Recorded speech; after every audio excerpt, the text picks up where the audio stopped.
जैसे अर्जुन डरा हुआ है, सहमा हुआ है। क्यों? क्योंकि वो इतना भयानक रूप देख के, वो क्या, उसको काल रूप उसके लिए बहुत भयानक था, यानी वो एक्सपेक्ट नहीं कर रहा था। तो काल, यानी हम काल नाम से हम भी कभी डर जाते हैं। काल को लेके काफी लोग भयभीत है। ये रूप तो कितने लोगों ने न पढ़ा होगा न देखा होगा, फिर भी काल रूप को, काल से ही डरते। काल यानी उनको लगता है काल का कोई, काल से बढ़कर कुछ नहीं है ना। तो काल, और उनको लगता है सब कुछ काल ने डिसाइड कर दिया है। अगर ऐसा होता तो कर्म कोई नहीं होता ना। तो हमको ये समझना है कि कर्म, कर्म से बढ़कर कुछ नहीं और धर्म से बढ़कर कुछ नहीं। ये बहुत इंपॉर्टेंट है। ये थोड़ी गुई है, पर हमको समझना होगा।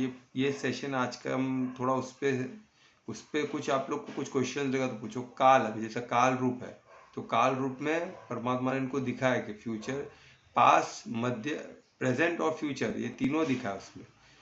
पर ये कौन सा फ्यूचर दिखा है? जो अभी उनके कर्म से वो चीज डिसाइड हो चुका है, अभी बस ये होने वाला है। ये ऐसा नहीं कि आगे का पूरा कुछ दिखा दिया, ऐसा नहीं है। अभी जस्ट अभी जो इनके कर्म से जो जान पड़ता है, अभी जो कर्म इन लोग कर रहे हैं, अभी का जो सिलसिला, अभी जो धर्म की स्थापना का युद्ध हो चुका है, युद्ध का समय आ चुका है। तो अभी युद्ध होना ही है, उसके बाद युद्ध का रिजल्ट क्या होना है वो भी दिखा दे। बस अभी कुछ समय का वो प्लान होता है।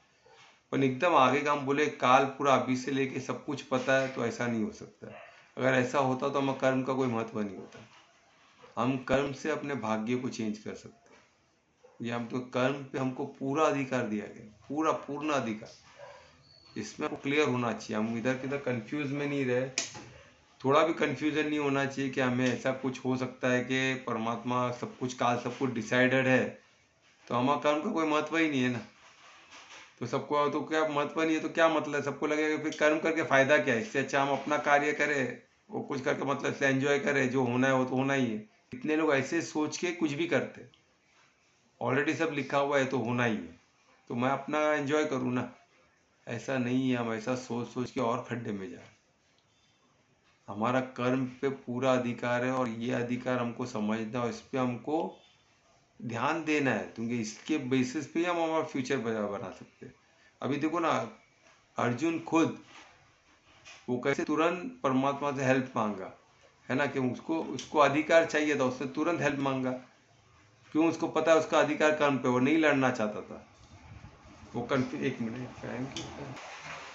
अब इसमें हमने देखा कि हमको काल, काल का जब क्लियर होना पड़ेगा, क्योंकि काल जो है वो हम मानते काल इंपॉर्टेंट है, पर काल भी परमात्मा का एक स्वरूप है।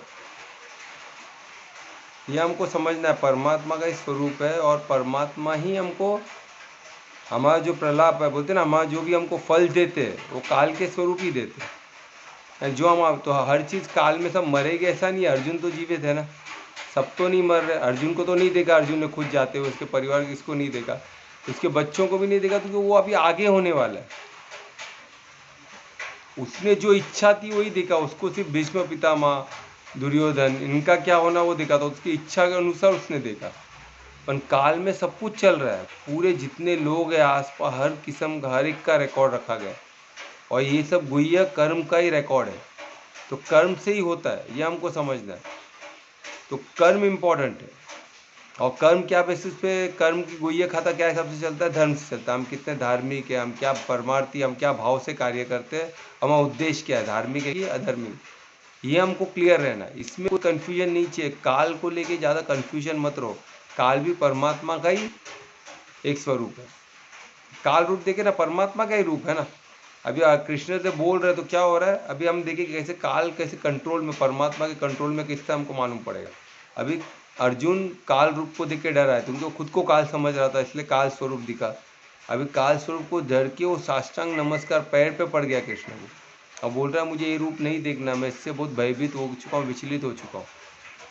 और अर्जुन, कृष्ण के लिए ज़रूरी था कि वो भयभीत न, वो खुद के अपने पैरों पे खड़े रहे, क्योंकि उसको धर्म युद्ध लड़ना है। तो ये स्थिति में तो नहीं लड़ पाएगा, तो क्या, तो उसको तो क्या बोल रहा है, मुझे आपका 4 भुजा वाला रूप दिखाओ, ये सहस्त्र भुजा वाला रूप नहीं देखना मुझे, 4 भुजा वाला रूप कौन सा? पुरुषोत्तम का। तो अभी कृष्ण उसको पैसिफाई करते हैं कि ये तो मैं बहुत भाग्यवान लोगों को ही दिखाता हूँ, तू डर मत, इसमें तेरे को कोई पनिशमेंट नहीं है, ये तेरे से प्लीज होके रूप दिखाया है, और तेरे मंगल के लिए दिखाया गया।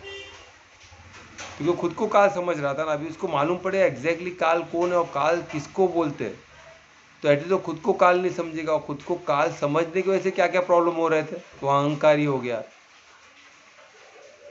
सब प्रॉब्लम उसके साथ चालू है ना। अगर अभी उसको मालूम पड़ गया काल स्वरूप कौन है, काल स्वयं परमात्मा ही काल है, तो अभी वो रिलैक्स हो गया ना। वो रिलैक्स, अब उसको मालूम पड़ गया मेरा अधिकार सिर्फ मैं कर्म पे, तो मैं अपना कर्म करूँ ना। और उसमें बहुत अच्छा है, उसको परमार्थी है, सब परफेक्ट है। सिर्फ वो थोड़ा सा अहंकार होता है ना कि मैं राष्ट्र सबसे बड़ा धर्मोधर हूँ, और उससे बड़ा धर्मोधर वाकई में कोई नहीं था, वो वाकई में काल था। पर परमात्मा का निमित्त मात्र था वो, परमात्मा उसके थ्रू काल बन रहे थे, उसके थ्रू जिसको खत्म करना। पूरा महाभारत में हम देखेंगे कि अर्जुन ही काल बन के बरसता है, जो भी श्रेय अर्जुन को ही मिलता है, पर वो किया किसने, परमात्मा ने किया। अर्जुन सिर्फ निमित्त मात्र था। तो हमसे देखो, हम भी ऐसे बड़े बड़े कार्य के निमित्त हो सकते हैं, हमारा ही नाम होने वाला है, पर वो कौन कर रहा है, परमात्मा कर रहा है। हमको लगे हमने किया, तो हमको ये रिलीजन में नहीं रहना है। हमको हमेशा सोचना है जो भी हमारा तो कार्य होता है, अच्छा जो भी होता है, बड़े से बड़ा कार्य भी हो जाएगा, हमको ये सोचना है कि ये मैंने नहीं किया। और लोग इसी में फंस जाते, अरे सब मैंने किया, बुरा हुआ तो परमात्मा ने किया, अच्छा हुआ तो मैंने किया। ये बहुत बड़ा प्रॉब्लम है। और दुखी भी इसलिए होते हैं कि मैं कुछ नहीं कर पाऊंगा। अरे भाई, परमात्मा के निमित्त हो जाओ, परमात्मा क्या क्या कर सकते हैं। अगर हम सोचे कि हम करने वाले, तो फिर डिफिकल्ट है। हमको लगता है कभी कि हम कर पाए नहीं कर पाए, पर परमात्मा तो मैजिकल है ना। उनके उनके इच्छा मात्र से होता है सब। तो परमात्मा की इच्छा मात्र से होता है, तो उनके लिए तो सब कार्य पॉसिबल है। तो हम क्यों फिर डरे कि हम ये कार्य नहीं कर सकते। हम सिर्फ परमार्थी हो गए तो परमात्मा हमारे तुम क्या क्या कार्य करता है, हमारा भाग्य कैसे उज्जवल हो सकता है। वो सब चीज़ हम कर सकते हैं जो हम चाहते हैं, पर वो धार्मिक होना चाहिए। यानी खुद के लिए सिक्योरिटी, हमारे जो धार्मिक परिवार है, हमारे जो धार्मिक लोग हैं उनके लिए सिक्योरिटी, हमारे लिए कुशल जीवन, हमारे जो धार्मिक लोग हैं, हमारे गोप गोपिका है उनके लिए कुशल जीवन, हमारे आगे जनरेशन को कुशल जीवन, अच्छा गुरुकुल अच्छा मिले, गुरुकुल अच्छा मिले उनको, आचार वर्ण आश्रम का उनको अच्छा ज्ञान हो, उनका जीवन सुखमय हो, मंगल हो। ये सोचने में कोई बुराई नहीं है, ये तो मंगल ही सोच रहे हम, तो ये हम करते हैं लोगों के लिए। उनके लिए एक स्वर्गमय जीवन, पर्यावरण एकदम स्वर्ग जैसा हो, ये सब हम कर सकते हैं। हमारे में वो एबिलिटी है कि परमात्मा हमारे थ्रू करें।